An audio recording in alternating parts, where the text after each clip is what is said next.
Hello everyone, কেমন আছো তোমরা সবাই? আশা করছি আমার সকল ফ্রেন্ডস যেখানে আছো খুব ভালো আছো। আমিও খুব ভালো আছি। আমি আমার সকল ফ্রেন্ডসদেরকে আমার চ্যানেলে স্বাগত জানাই। আর যারা আমার নতুন সাবস্ক্রাইবার আছো তাদের অনেক থ্যাংক ইউ জানাই আমার চ্যানেলটাকে সাবস্ক্রাইব করে আমার পাশে থাকার জন্য, আমার ফ্রেন্ড হওয়ার জন্য। আর যারা আমার নতুন ভিউয়ার্স আছো, মানে যারা আমার ব্লগ দেখছো অথচ আমার চ্যানেলটাকে এখনও সাবস্ক্রাইব করছো না, তাদের আমি বলবো কেন ওয়েট করছো, করে দেবো এবার আমার চ্যানেলটাকে সাবস্ক্রাইব আর হয়ে যাও আমার ফ্রেন্ড প্লিজ। তো আমি তোমাদের ফ্রেন্ড সোনালি, তোমাদের সকলকে আমাদের এই ছোটো ফ্যামিলিতে ওয়ার্ম ওয়েলকাম জানিয়ে ব্লগটাকে এখান থেকেই স্টার্ট করছি। তো আজকে আমার বন্ধুর বাড়িতে পুজো, তাই আমি এসেছি ওখানে। আর বাকিটা ভয়েস ওভার দেবো না, চলো এমনি ব্লগটাকে এনজয় করি। দিয়ে দিন এই যে সবাই খেয়ে নিয়েছে নাকি? একটু একটু খাও তাহলে আলু ভাজা দিয়ে একটু খাও তাহলে তো দেখাবো রান্না কে করেছে। এই দেখো প্রসাদ নিয়ে যাচ্ছে।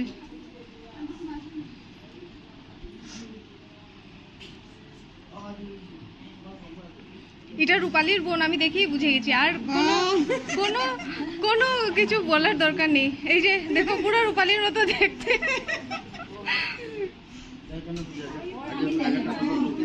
কি ওষুধ একটা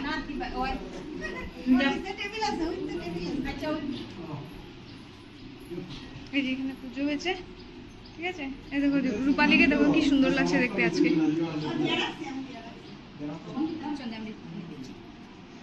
দেখো এখানেও খিচুড়ি খাওয়া হচ্ছে, এখানে মেশো খাচ্ছে, দিদি খাচ্ছে, জিজু খাচ্ছে, ঠিক আছে। আমরা ডিস্টার্ব করবো না খাওয়ার সময় কাউকে।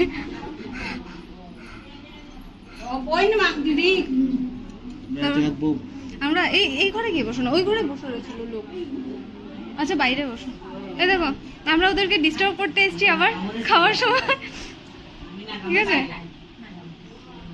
এখন সবাই কিরকম করে খায় আমরা দেখবো।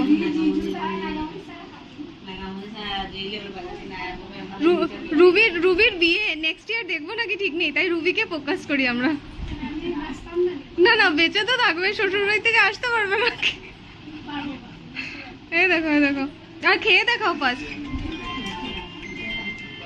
এই দেখো খেয়ে নিয়েছে গপ করে, এখন আমরা আর ডিস্টার্ব করবো না, আমরা সামনে গিয়ে বসবো। এই দেখো ওর বাড়িতে পুজো, তাই ও সার্ভ করছে। আর দেখো এটা হচ্ছে আমাদের বাবু, ও মানুষ দেখলে ঠান্ডা আছে। এই দেখো এক শালিক দেখে নিয়েছি। হে ভগবান, এক শালিক দেখলে আমার খুব ভালো দিন যায়। ভগবানকে ডাকলে কি হলো? তোমার বউ কোথায়? ঘরে রেখে এসছো? জানো শালিকদের মধ্যে দেখেছো, ঘেমে গেছি। ওই মাতৃমন্দিরের সামনে নামিয়ে দিয়েছে টোটোওয়ালাটা, ঠিক আছে। আমি একটা জিনিস দেখছিলাম, কি দেখছিলাম বলবো না, ঠিক আছে। আমি একটা জিনিস দেখছিলাম, তো এখন কি হয়েছে দেখতে দেখতে আমি কোন দিকে চলে গেছি বুঝতে পারছি না। এখন এত ভেতরের রাস্তা আমি জানি না, ঠিক আছে বাবা হয়েছে। ও মা ওই দেখো বউকে ডেকেছে, চলে এসছে ওর বউ। দেখো দেখলে, এই দেখো ওর বউ, আর এই দেখো বর। হ্যাঁ হারাম দাদা। তারপরে তো আমি বলছিলাম যে অ্যাকচুয়ালি কী বলবো, মানে এক্সপ্লেন করতে পারছি না। অ্যাকচুয়ালি আমাদেরকে মানে আমি একটা জিনিস দেখছিলাম, বলবো না, বাট একটা জিনিস দেখছিলাম। তো আমাদেরকে কি করেছে, মানে আমি খুব একটা ভেতরের রাস্তা চিনি না, ঠিক আছে, তো আমি বুঝিনি। যেতে যেতে আর কি অনেকটা দূর নিয়ে চলে গেছে। তো অত দূর থেকে মাতৃমন্দির থেকে হেঁটে হেঁটে এসেছি, আসার টোটোও পাচ্ছি না, ঠিক আছে। আর ও শিলংপট্টির প্যাসেঞ্জার নিয়ে নিয়েছে, ও তো ওইদিকে চলে যাবে বলে। আমি বলছি ঠিক আছে আমি একটু হেঁটে যাবো, কি হাঁটতে হাঁটতে দেখছি রাস্তা শেষ হচ্ছে না, ঠিক আছে। তারপরে তো এসছি, আরও গল্লির ভেতরে কতটা ভেতরে থাকে বাইলেনে, ঠিক আছে, কতটা ভেতরে আসতে হয় বলো। এতটা হেঁটে এসছি, বুঝতে পারছো, এত ঘাম দেখতে পাচ্ছ। কি ব্যাঙের লাভ হলো আমার শাড়ি পরে সেজে গুজে এসে, যখন এত ঘামনি হয়ে যেতে হলো। যাই হোক, তাও এসছি, এসে পৌঁছে গেছি। আর এই যে ভিউটা দেখো, একবার ভিউটা দেখো, ঠিক আছে। উফ এত ভালো লাগে রেসিডেন্সিয়াল এরিয়ার, এটা একটা মজা যে এরকম সুন্দর সুন্দর ভিউ দেখা যায়। তারা একটু ক্লোজ করে দেখায়, ঠিক আছে। এ দেখো, দেখতে পাচ্ছ, এ দেখো এখানে একটা পুকুর আছে, পুকুরে অনেক মাছ আছে। আমার মাছ খাবার থেকে বেশি দেখতে ভালো লাগে, মানে দেখতে ভালো লাগে বলতে বাজারে না, এরকম পুকুর টুকুরে দেখতে ভালো লাগে, ঠিক আছে। আর এরিয়াটা দেখো, রেসিডেন্সিয়াল এরিয়া, সত্যি এটাই মজা যে খোলামেলা, ফাঁকা ফাঁকা। ওদের ঘরের ওই সাইডটা তো আরও ফাঁকা, ঠিক আছে, দেখাবো। দেখিয়েছি তো তোমাদেরকে, আগেও দেখিয়েছি, খুব ফাঁকা। ওই দিন রাত্রেবেলাও দেখিয়েছিলাম না, আজকেও দেখাবো। খুব সুন্দর, ওদের বাড়িটাও খুব সুন্দর, ঠিক আছে, ভালো লাগে আমার। খোলামেলা বড় বাড়ি, ঠিক আছে, আর খুব সুন্দর। দেখো এখানে একটা বেসিন রাখা, আর সকালবেলা মানে ব্রাশ করে করে এই সুন্দর ভিউ দেখে দেখে ব্রাশ করবে আর কি, ঠিক আছে। তো এই শাড়িটা না, এই শাড়িটা অনেক আগের, যখন আমি কলেজ টলেজ শেষ করে নিয়েছিলাম তখন এর মা আমাকে পুজোতে দিয়েছিল মনে হয় এই শাড়িটা, আমার ঠিক খেয়াল নেই কে দিয়েছে, তবে মনে হয় মা বাবাই দিয়েছিল আমাকে। আমার শাড়ি পরতে সবসময় খুব ভালো লাগে, তবে যখন আমি কাজে কর্মে থাকি বাড়িতে, ধরুন আমাদের বাড়িতে তো লোক কম, আমি আমার মা বাবা যে কোনো পুজো করলে অ্যারেঞ্জমেন্টস করার জন্য আমরাই তিনজন, আর ভাই আসলে ভাই, এছাড়া কিন্তু আমাদেরকে হেল্প করার কেউ নেই।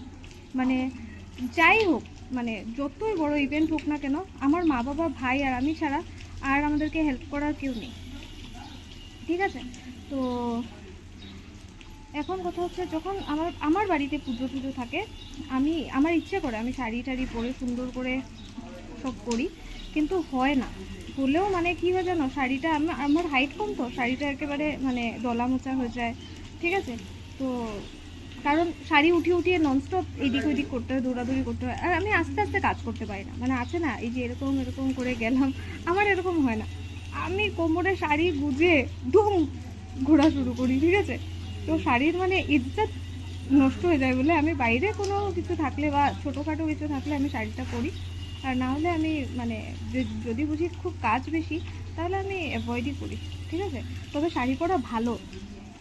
তো অ্যাস্ট্রোলজারটা বলছিল যে মানে ইনস্টাগ্রামে দেখেছি আমি এই ভিডিওটা, তো বলছিল যে আমাদের নাভিটা হচ্ছে আমাদের ব্রহ্মস্থান, ঠিক আছে, আর এটা সবসময় খোলা রাখতে হয়, মানে এনার্জি বেশি, মানে এনার্জি অ্যাট্রাক্ট করার জন্য পজিটিভ এনার্জিগুলো।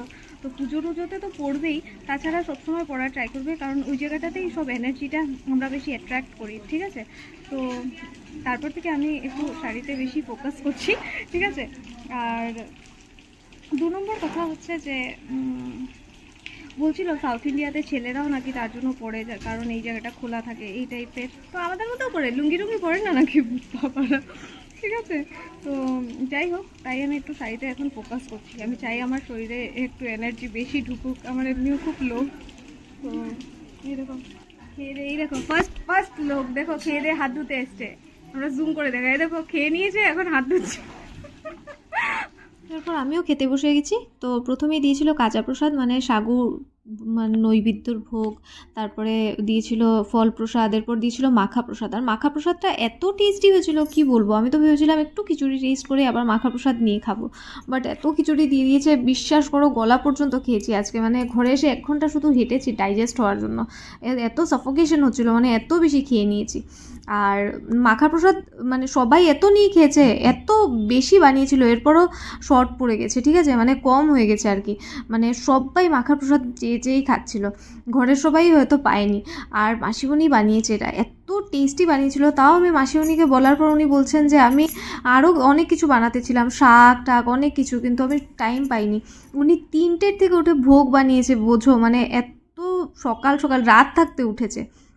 তো এরপর দেখো যাই হোক দিয়ে দিয়েছে খিচুড়ি, এরপর আলু ভাজা, লাবড়া, চাটনি, পায়েস, মিষ্টি সব খেয়ে বোঝো আমার একদম হালবা টাইট। তো এরপর আবার সুদর্শনের খুব সুন্দর সুন্দর 2টো দিদি আছে, তো ওই দিদিদেরকে দিয়ে আমাকে সাবস্ক্রাইবও করালাম, তো 2টো সাবস্ক্রাইবার বাড়লো। দেখো গাইস আমাকে সাবস্ক্রাইব করছে দিদি, আর এই দিদি পরে করবে, বাড়ি গিয়ে ফোন আনেনি।